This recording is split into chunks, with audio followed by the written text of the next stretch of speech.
Welcome to Exploring Sovereignty with Elizabeth, micro episode where we explore potent ways to get ourselves free in a short amount of time. And today I'm sharing a little bit of some secret sauce with you that has been a potent learning for myself. And that is when we heal our insecurities and let them become our vulnerabilities, we are far stronger and more stable than we could ever imagine.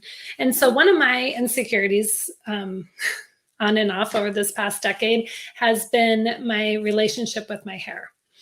And that because of my experience of having alopecia, or my body expressing alopecia, and working to heal that in myself, I at sometimes would feel really insecure about certain places or situations that I would have to walk into. And especially like if I was going to teach and it was a new group, and how would I get my story in and explain it so that people, because I often will forget about that part of me, like, and how I might be perceived until I'm entering a new situation.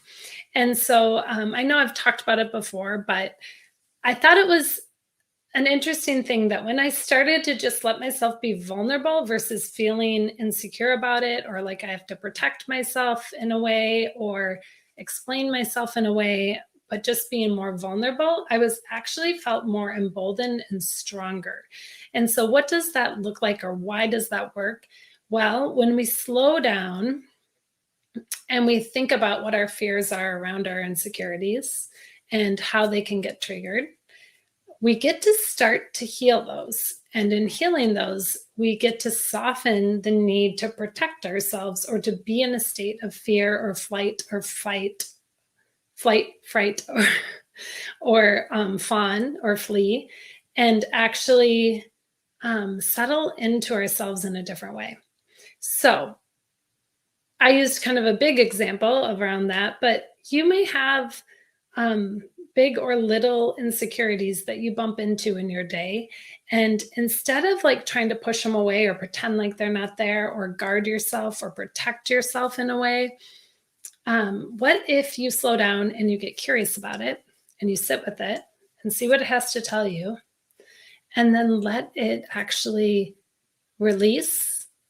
And sometimes doing a somatic practice can help. And I have somatic practices on my website, and I also have them on YouTube. And there are a lot of people who also teach somatic practices, but they can help you become more embodied and less on the edge of yourself, in the insecure land that sometimes being on the edge of yourself brings you. And just let yourself be a little bit vulnerable. Like, hey, this is triggering some fear in me, and this is why. Or I'm worried about this, and this is why. And when we meet each other with vulnerability, usually a lot of grace opens up and different opportunities present themselves in a way that allows us to be free of our insecurities and steeped in our vulnerability and our strength. So I offer this little secret sauce that if you're dealing with an insecurity, see if you can get curious and conscious, slow it down, write about it, meditate with it, maybe sit down and just watch your breath with it, see what it has to tell you, and then see if you can start to free yourself of that insecurity, of that fear, and let it become a vulnerable strength. Let me know how it goes. This is Exploring Sovereignty with